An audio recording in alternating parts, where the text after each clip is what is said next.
Good morning, everybody. I'm going to make this just pretty much a generic read for you guys. It is um, Bryson Gill's plea agreement. This is the first part of it.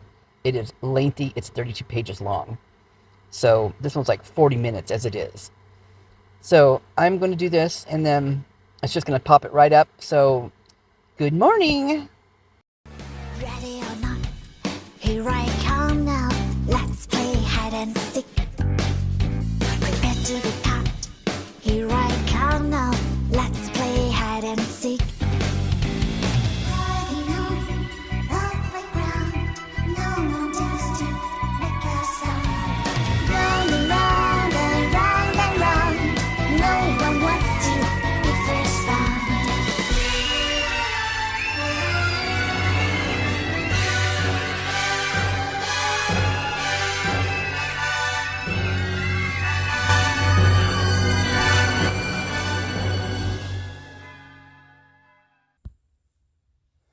I don't know what that was about. Okay, guys and gals. This one's going to be a tough one for me. Actually, the one that was before this was even tougher, that I couldn't even do it. That was Michael Warren's letter to the judge. Wow. Very touching. And I believed every word of it. So I will eventually do that when I can calm my emotions down. But this one is a little wild here. U.S. versus Bailey, Bryson Gill plea agreement. I'm not going to read all of it through here. I can go slow enough to where you guys can copy it if you want, screenshot it, but I'm just not going to read all of it. My breathing's really not good tonight. It hasn't been for like the past week. I'm really wheezing so, and it sounds terrible. I mean, I hate it when I'm sitting here just minding my own business, just being quiet, and it's weird. I'll hear something, I'll be like, what is that? And I'll realize it's me, and I'm like, oh my God, that's so bad. Shit. And I don't even smoke. I never smoked. It's like, this is, well, probably years of bartending for one. But, and I'm sure not being in a car is not probably the greatest thing for it either. I mean, there's things about it in a car that just don't work very well with your, well, breathing for one. So, okay, enough of that. I am going to get into this. Let's see. So this is the plea agreement between the United States of America and Bryson Gill. He is in trouble. He's waiting his sentencing. He was part of the gang, the aid gang, and with their trafficking stuff. He was a big guy down in Arizona, I believe. So, just been advised of his rights and all this kind of stuff. So I'm just going to kind of go down. You guys can read it as we go. Like I said, there's certain parts I'm going to read. I haven't been through this yet. I have had a friend tell me that about page 8 is when stuff starts getting real. But nonetheless, I'm just going to go ahead and just kind of scroll down as I go here.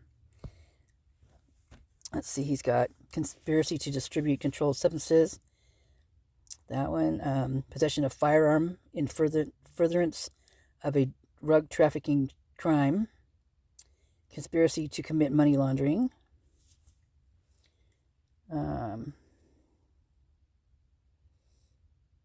Fully understands before entering a plea. He must be placed under oath. Like that. Yeah. So his pain wasn't he under oath and he lied through his teeth. Okay. Elements of offenses. The elements of offenses to which defendant is pleading guilty are as follows. The conspiracy. Okay, we read those. I read those. First, beginning at a time unknown and continuing until. Okay, so first beginning at a time unknown, continuing until on or about March 22nd, 2023.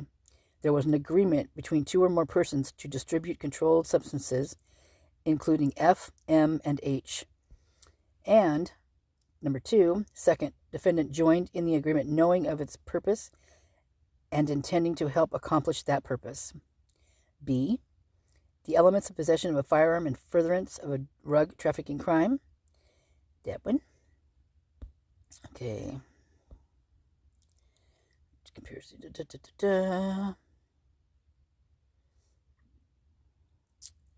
just gonna let you kind of read because I kind of gotta catch my breath a little when I'm doing this.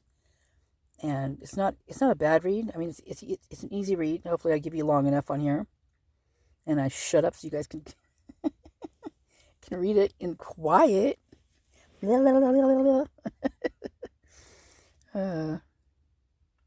laundering, all that stuff. You know, and there's a lot of, seriously, like in the police reports, there's so many counterfeit bills and fake credit cards and stuff. And on Loretta, on her charges, her extensive little police record, she has a lot of thefts, but she's got using a fake machine, like one that makes credit cards and IDs is what I'm assuming it said. I mean, that's what it looked like it was. I can't remember exactly how they worded it, but that would make sense because, you know, I just feel like, you know, when it goes along with this money laundering thing, is that they're always finding IDs and wallets and all this stuff. And I just wonder if they just go and they rip them up or steal them, you know, pickpocket or whatever, and then they duplicate them. And then they just dump the IDs or wherever off, you know, wherever they know someone's gonna pick them up and get them back to that person. And then at that point they're screwed, right? Because probably their money's already gone. Man. So first there was an agreement to commit money laundering. Second, the defendant knew the objective and agreement. And third, defendant joined the agreement, you know, with its intent. Knew what his intent was going to be. So basically, these are just him agreeing to the things that we just read above. So, so he's a maximum term of imprisonment up to life imprisonment, and mandatory minimum term of imprisonment of 10 years. A fine up to 10,000. Is that 10 million? Is that 10 million? Wow. A period of which is great, a period of supervision following release from prison of at least 5 years, and up to a lifetime term of supervision, and a mandatory special assessment of $100. Wow, that's quite the jump between the two of those.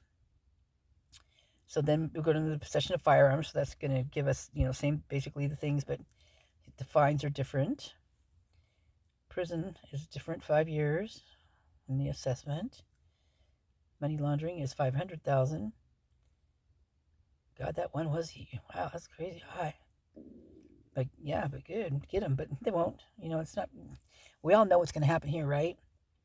So drug offense, proof of drug quantity for mandatory minimum. Defendant further understands that in order to invoke the statutory sentence for drug offense charge in count 1, the United States must prove that defendant's conduct as a member of the narcotics conspiracy charge in count 1, which includes the reasonable, foreseeable conduct of other members of the narcotics conspiracy charged in count 1, involved 400 grams or more of a mixture or substance containing detectable amount of F, 50 grams or more of M, its salts, isomers, and salts of its isomers.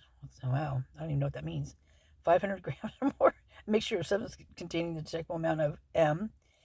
So maybe that's the stuff they mix them with, maybe? I don't know. And then they go back down here. So they got the M taken care of. Pled guilty. And then there's just more about these pills. So just like I said, I'm going to let you guys read. Let you guys read some today because I know you can read and I know you don't want me to be uncomfortable. So, and right now, breathing, I have to breathe through my mouth because I'm all stuffed up too. Okay, and that's never fun. Okay, defendant understands that supervised release is a period of time following imprisonment during which defendant will be subject to certain restrictive conditions and requirements. Defendant further understands that if supervised release is imposed and defendant violates one or more of the conditions or requirements, defendant could be returned to prison for all or part of the term of supervised release that was originally imposed.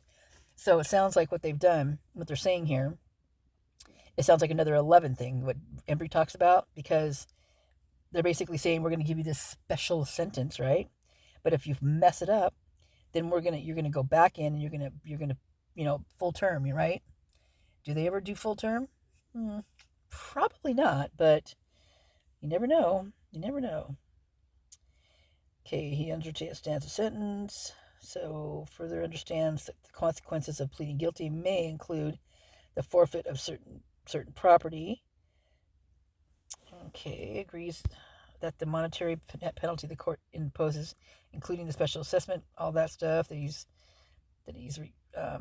okay with that. Yeah. But I understand. See, Embry's much better at this than me, because I don't even want to read this, but I'm gonna do it for you guys. Seriously, this is not my thing. Defendant understands that if pleading guilty to a felony drug offense, defendant will be ineligible for certain food stamp and Social Security benefits as directed by Title 21. All right, so this is just kind of boring stuff, right? I'm just gonna, like I said, I'm gonna go slow enough to where you guys can, read, get certain words at least. Am I bad or what? I'm tired. I'm getting tired. Oh my goodness. Okay. I started on my second. Well, I have it made, but I started editing it today on that second part of the Moscow police reports. But oh my God, I have to redact so much stuff and put so many stickers in there. It's crazy. Ugh. And I have to pay attention too, because I'll be sitting there letting it go and I'm listening to it, and I'll realize, oh my gosh, I need to look down and do some redacting, covering up with stuff.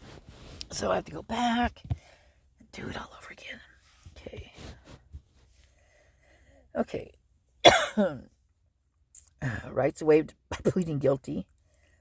I'm not going to see. There's 32 pages of this, you guys. So let me get down a little further here. I'll go slow. I'll let you guys do the reading here.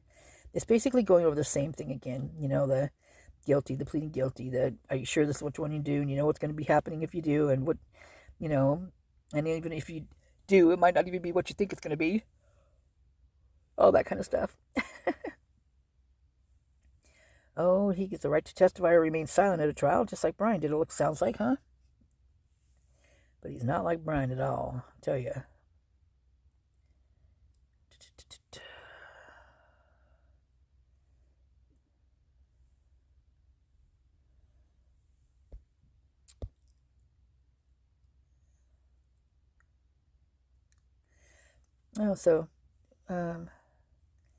The need to provide defendant with educational and vocational training, medical care, and correctional treatment in the most effective manner, whatever. Blah.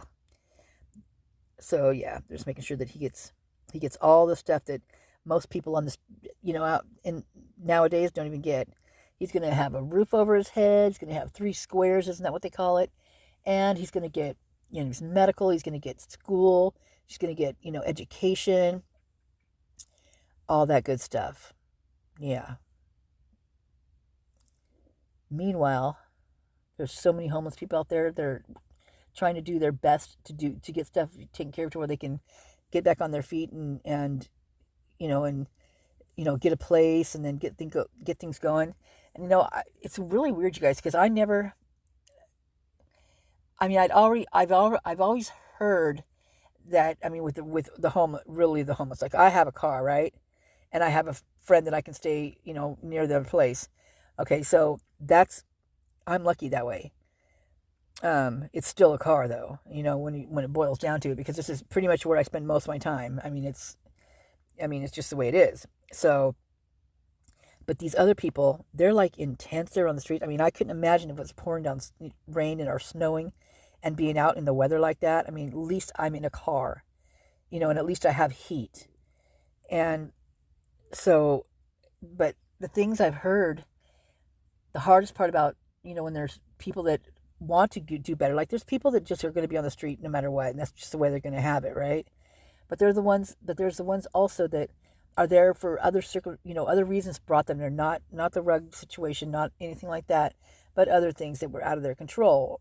And so they're trying their best just to get back on their feet and get stuff, save money and all that stuff. But I'm telling you, it is not cheap living in a car. It really isn't. It's just bizarre.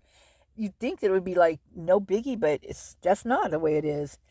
And I can see, like, those homeless camps and stuff where they don't have any place to put their garbage, and and it just becomes just a big garbage dump. And I see how that happens too. I mean, it's like you accumulate garbage no matter where you're at. And it's just, it's interesting to me. But the main thing I'm getting at here, the main thing that they have, I've always heard when I listen to the videos and that documentaries and stuff, is that it's their ID. And an address. If they don't have an address that they can give to, like, or a phone number or whatever to a, but mostly they have to have an address, right? If they don't have that to give to someone, like if they are looking for, employment and stuff like that, that's something you definitely have to have. You have to have an ID. And that's the thing that they say gets stolen the very first when they're on the streets, is people try to steal your ID, and they pretty much make it happen. And after, I was listening to one about in LA, how they were doing it in LA. Oh, the LA one is just, it's pretty sick because of the tunnels below the city, and it's just really bad. But they won't give them a new ID. They won't let them go in and get a new ID. And that right there is because in my opinion, they don't want them around. I mean, if they don't give them a new ID, then that just keeps them on the street, keeps them, unable to do anything, because you have to have an ID. You have to be able to tell, people have to tell who you are when you do, any given thing. There's so many things that you need an ID for.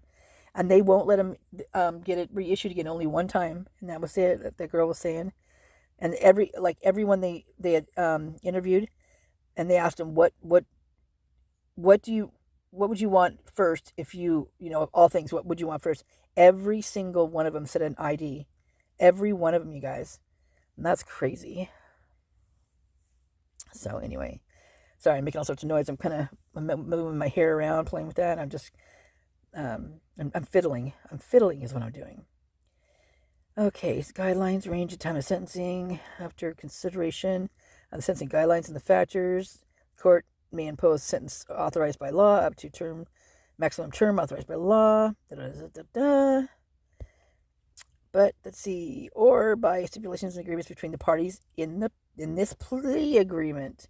In this plea agreement.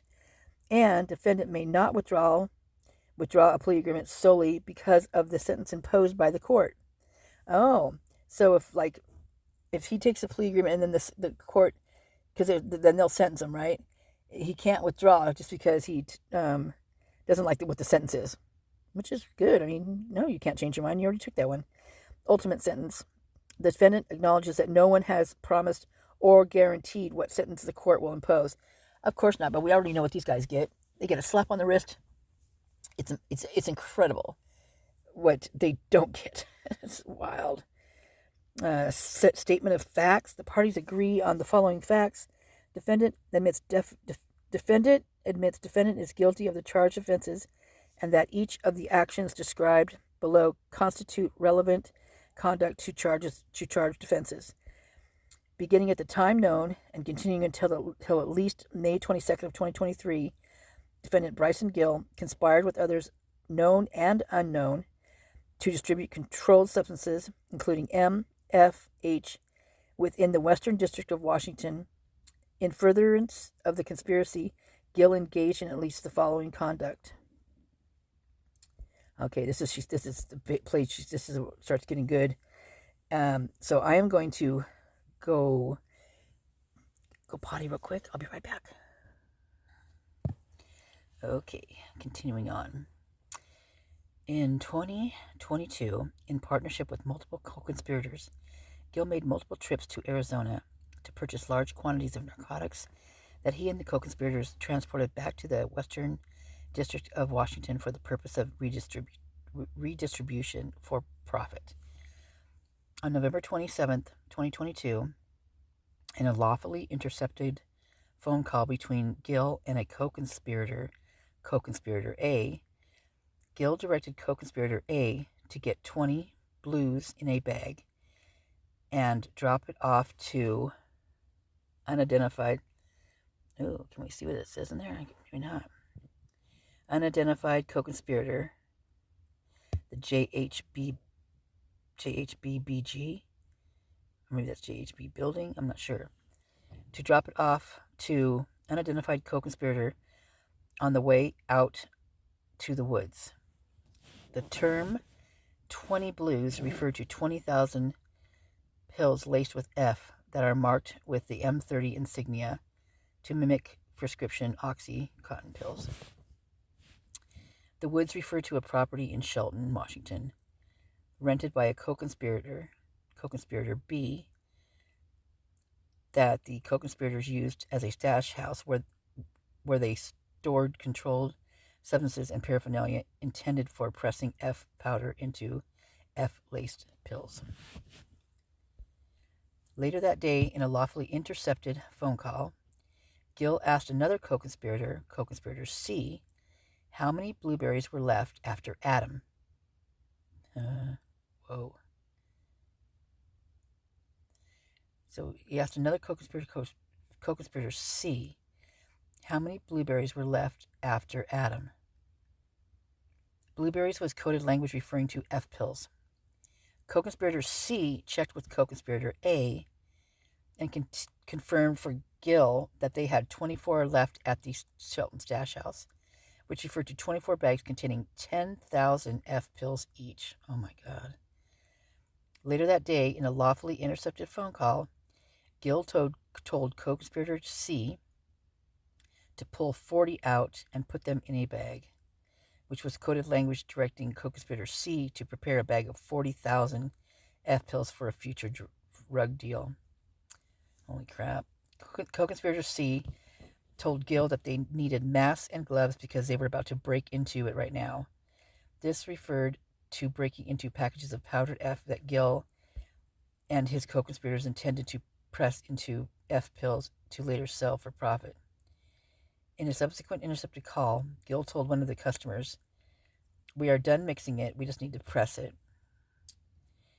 In subsequent phone calls, Gill provided co-conspirator C the numeric combination to a safe located in a recreational vehicle parked at the Shelton stash house and told co-conspirator C that he thought there were bricks of F in the safe. After opening this safe, co-conspirator C reported to Gill that the safe contained waters, which referred to M. Following the call, Gill met co-conspirator C and A at the conspirator's stash house in Shelton. That same night, in a lawfully intercepted phone call, co-conspirator C told Gill that he had dropped off co-conspirator A and asked what Gill wanted him to do next. And Gill told co-conspirator C that around midnight they will go and grab some straps, referring to guns. A few minutes later, agents intercepted a call between Gill and a rug customer who was about to meet up with for a rug transaction.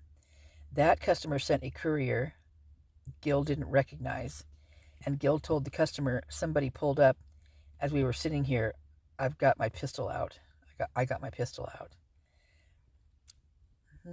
So let me see, how did that go again? So the customer sent a courier Gill didn't recognize, and Gill told the customer, "Somebody pulled up as we were sitting here. I got my pistol out."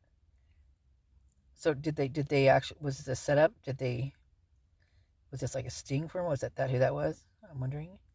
The next day, November 28th, 2022, in a lawfully intercepted phone call, co-conspirator C complained to Gill that co-conspirator B was not picking up his phone and complained that whatever co-conspirator B did to the blank press at the Shelton stash house, it was making the blanks look like shit, and that they were fuzzy and were not clean like the other ones.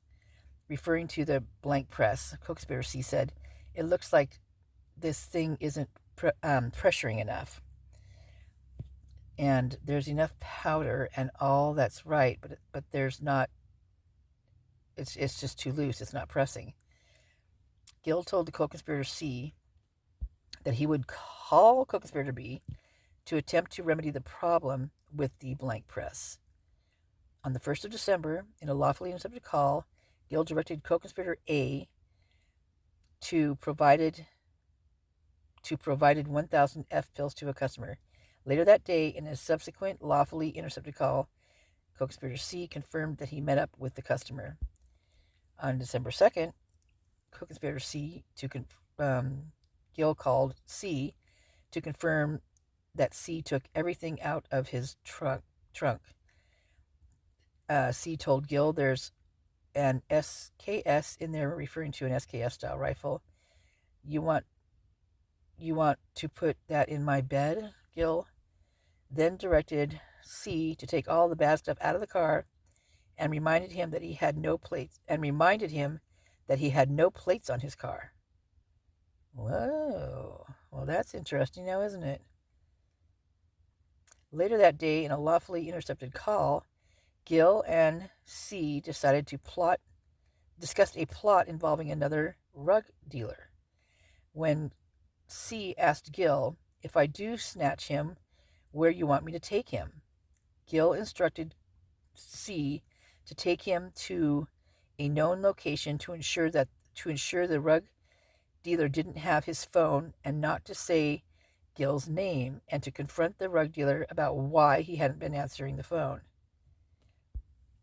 Later that day, in a series of lawfully intercepted calls, conspirator C told Gill that he was outside the rug dealer's home. Conspirator C admitted to Gill that he didn't know what the rug dealer looked like, and Gill agreed to send a picture. C then reported to Gill about the layout of the rug house, including security cameras, and said that because of the cameras, he was trying not to look too suspicious. Law enforcement diverted any potential plot by sending a marked police vehicle to contact C about suspected burglaries in the area, and immediately after being confronted by law enforcement, C left the area. Oh, jeez. Can you imagine? Oh, my God. He must have been crapping his pants. On December 3rd, in an intercepted call between Gill and a rug supplier, he regularly supplied with narcotics co-conspirator D. Okay, so now we got D told Gill there was an extra 10 in there. Gill replied, you got 80, right? This referred to Gill providing the customer 80,000 F pills. Jeez. D then said he only gave Gill 42 grand and owes Gill another 6. Law enforcement previously intercepted a call where D said that Gill had 800,000 F blanks available. What? Man. On December 4th, 2022, Gill traveled to Arizona with co-conspirator C to pick up a large shipment of narcotics, and on December 6th, 2022, C drove back towards Washington in a white GMC pickup, towing a trailer, arriving on December 7th, 2022, at a stash house in Shelton. On the 9th, law enforcement served a search warrant on the stash house and located, among other things, approximately 64 kilograms of F pills, approximately 640,000, 12,756 grams of M, 1 kilogram of F powder, 23 firearms, 2 pill presses, and $81,000 in the United States currency in various locations, and in the following amounts of $59,799, $10,415, $6,512, $1,745, $1,293, $1,238, and $34. Gill admits that all the seized currency represents proceeds of the rug trafficking conspiracy. The M was 28% pure, resulting in $12,500 Gs of pure M. Gill admits that the items listed above, including but not limited to firearms, were possessed by Gill or his co-conspirators as part of and in furtherance of the conspiracy to distribute controlled substances, and with the intent of selling the rugs for profit. Included in the firearms found at the Shelton House stash house was a Winchester 1200 12-gauge shotgun, which was located on the property in the trailer that C had transported from Arizona. In that trailer, along with the shotgun, was the bulk of F pills, powder, M located in the stash house, body armor, and 2 pill presses, and various rug trafficking and manufacturing paraphernalia, including scales, burner, grinder, and cutting and binding agents for pill manufacturing. Gill jointly possessed the shotgun with his fellow co-conspirators for the purpose of protecting the rugs and rug proceeds in the trailer and on the property, in furtherance of the rug trafficking conspiracy. Man, that's a lot of co-conspiracy. I've been saying. I feel like I'm spitting spit everywhere whenever I say it. It's like, God, it's accumulating saliva in my mouth for some reason. I don't know why. It's like, ooh, creepy. On that same date, law enforcement served a search warrant on Gill's residence in Graham, Washington.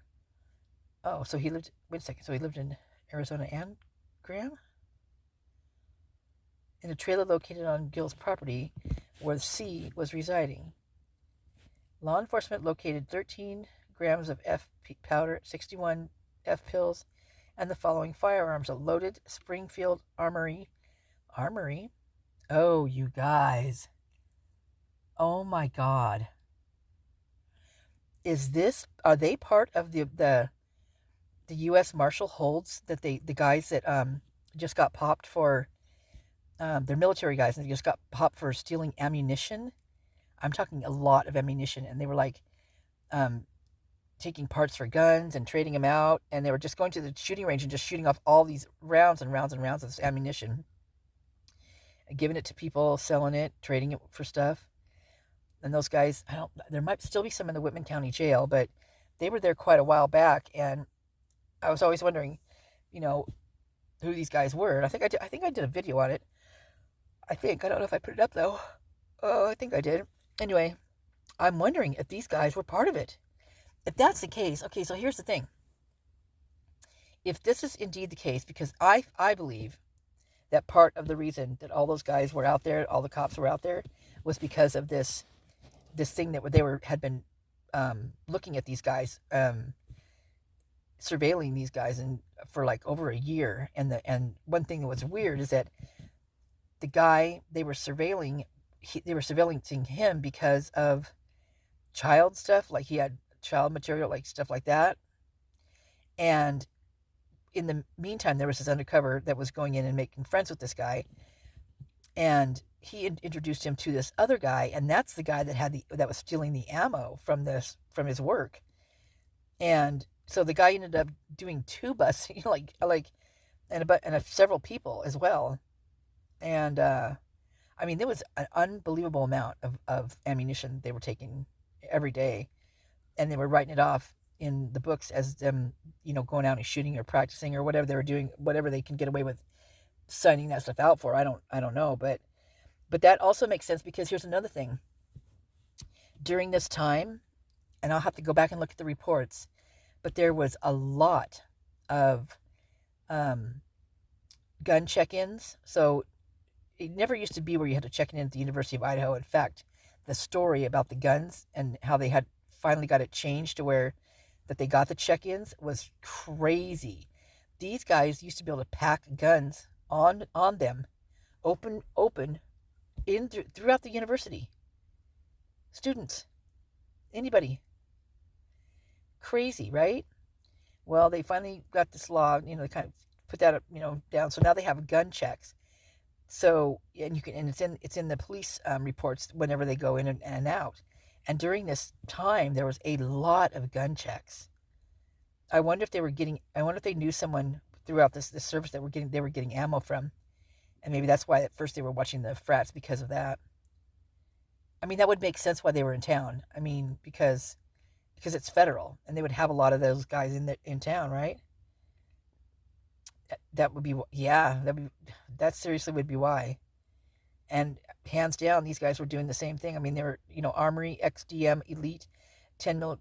We should go look at that other one and see if this is what it is. I'll have to do that after I read this. So, Elite 10 millimeter pistol with magazine, a loaded CZ 7.62 times 25 handgun with magazine, an unloaded SCCY CPX2 handgun with a high capacity magazine, a loaded Glock 43 handgun, a loaded Panzer Arms BP12 12 gauge shotgun with a loaded drum magazine, an unloaded PW Arms Yugo M5966 7.62 times 39 rifle, a privately made 7.62 caliber rifle with loaded drum magazine, and body armor. Body armor, you guys. Body armor. Body armor makes me think of the sound in Linda Lane, where that drops, where you drop something. It sounds just like something metal. It sounds like a manhole cover dropping, is what it sounds like to me, or a big heavy metal lid. That could be body armor.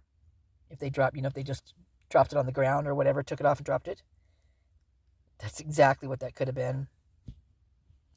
In Co-Conspirator C's black 2012 Mercedes-Benz, which was parked on Gill's property, law enforcement located a loaded Sig Sauer SP-2340 .40 caliber pistol behind the front seat, along with 3 loaded magazines. In the trunk of the Mercedes, law enforcement found a stolen ZEV Oz 9mm handgun with a high-capacity magazine, a Springfield Armory Saint, a AR-15 rifle with a fully loaded 115-round drum magazine, and a Silencerco Omega 9K firearms suppressor. Gotta take a break. On December 12th of 22, in a lawfully intercepted call, Gill told a co-conspirator that the FBI and DEA came to his house, the other house, and each one of my people. And he came to the house, the other house, and each one of my people. He told the co-conspirator that they got the stamper and everything.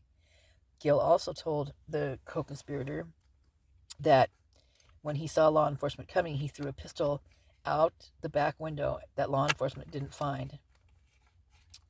From December 22nd through March 2023, defendant continued to work with co-conspirator C to establish a new stash house in Concho, Arizona.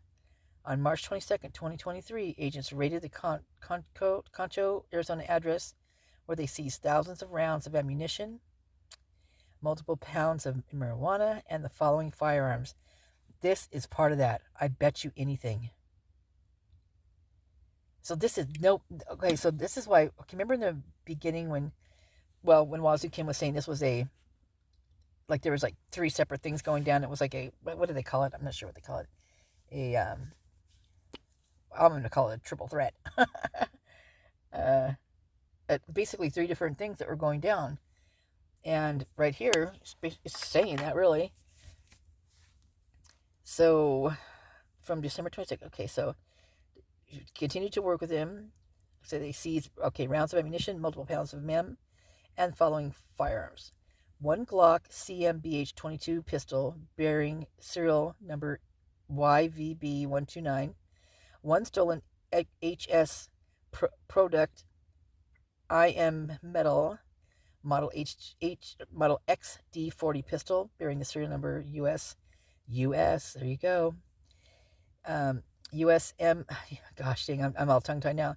US 40742, an Aero Precision M4E1 bearing serial number 4 July 4311, and 1 stolen FN Herstal PS90 rifle bearing serial number FN 06592 Oh my gosh, that's crazy. Yep.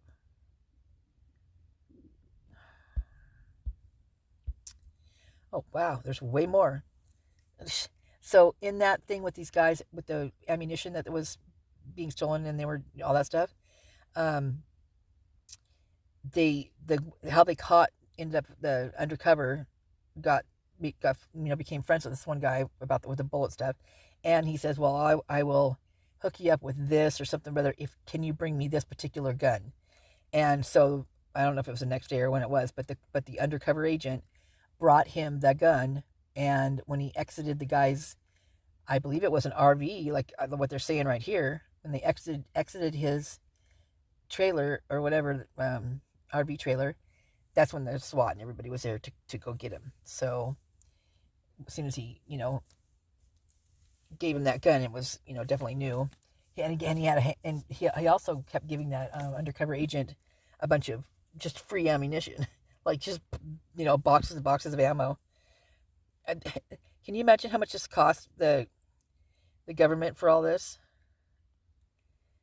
Maybe that's what in Moscow, maybe that's what all that shooting was. When the firearms were going off that they were hearing, because the guys were just going out and just shooting it like at a shooting range with this, but outside like at a pit or something.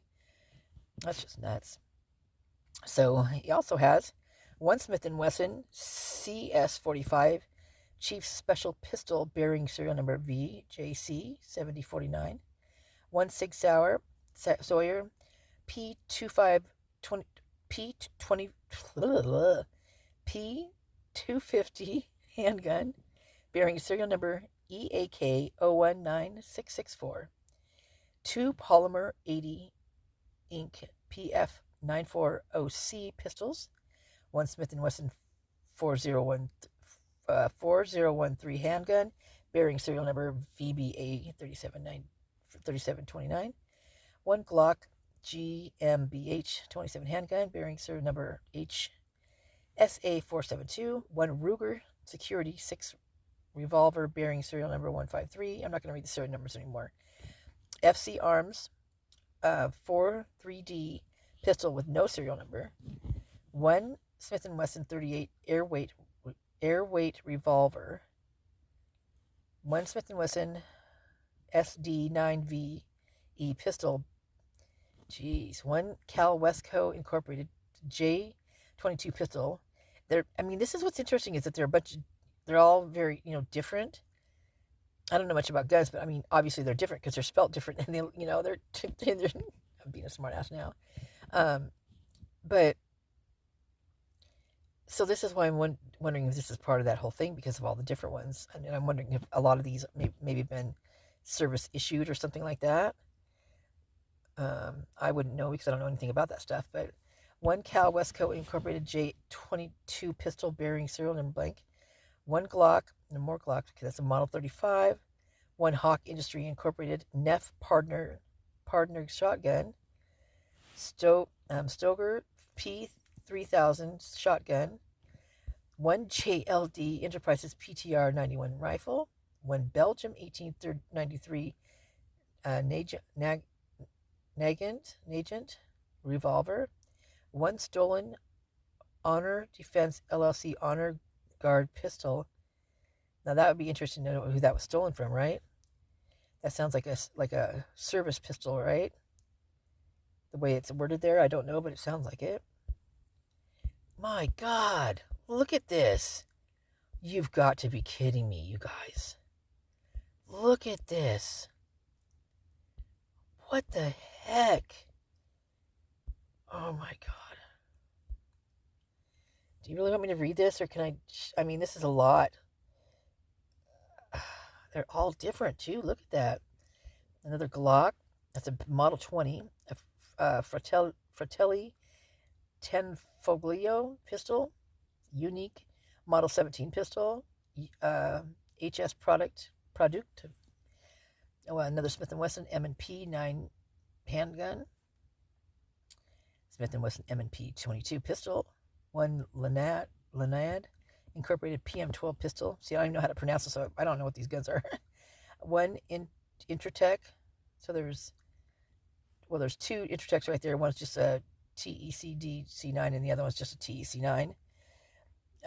One Arms Corps of the Philippines Model 1911 pistol, 1 Volunteer Enterprises Commando MK45 rifle, 1 Remington 760 Game Master rifle, 1 Unknown Uzi-style pistol, 1 Century International Arms RAS-47 pistol or rifle, 1 Remington 870 Extreme Super Magnum shotgun, 1 Remington 870 shotgun, 1 Norinco NHM91 rifle, 1 CBC Rossi Tuffy shotgun, 1 Keltec KSG shotgun, 1 AR style rifle, 1 AR platform pistol, 1 Bravo Company BC M4 rifle, 1 Amadio Rossi 3-hand shotgun, 1 SOTA Arms PA-15 rifle, 1 Smith & Wesson MP-15 pistol, 1 Norinco's SKS rifle, 1 Conquig, whatever that says. I'm not going to pronounce all that stuff. Anyway, I know machinery. Did I get a point for that? M12 AK shotgun, a Hatson Escort Magnum shotgun, an Anderson AM-15 rifle. I mean, these guys, look at this. This is an armory. This is flat out an armory. Wow. Anderson AM-15 rifle, Tokarev Suvomo Sila Sanai 12 gauge shotgun, 1 Sig Sauer Sawyer 556 rifle, 1 High Point Model C pistol, 1 Glock G, as we had that before, Polymer 80 Incorporated Radical Firearms RF-15 rifle. Jeez Louise. 1 High Point 409 5 TS rifle, 1 Master Arms handgun, a Volunteer Enterprises Commando MK3 rifle, Hatson Escort shotgun, HS Product HD40 pistol, HS Product HD45 pistol, an Anderson AM-15 rifle, and an AR style rifle, 1 Standard Manufacturing DP12 shotgun, 1 Romarm Micro Draco pistol, 1 Sota Arms Incorporated rifle, 1 Yugoslavian rifle knife bearing. Ooh, so it's got like the sticker on the end of it, right? What are those called? A bayonet? And, oh, gross. I just had a terrible thought. Wow. Oh. 1 Norinco rifle, 1 unmarked micro rifle, and 1 Arsenal SAM-7 rifle. And, phew, my God. You guys, that's seriously an arsenal for... Gill admits the foregoing firearms and any associated firearm accessories, magazines, and ammunition are property derived from proceedings traceable to an offense of conspiracy to distribute controlled substances, or were used or intended to facilitate the drug trafficking conspiracy. My God. You guys, I might have to do this in 2 parts because it's going to take forever to load this up. So, that's what I'm going to do. I'm going to get this one loaded up because it's already 50 minutes and it's going to take forever. So I'm going to do it in a 2-parter. Okay. And I'm going to get started on the other one as soon as this one starts loading up. Okay. Whew, man,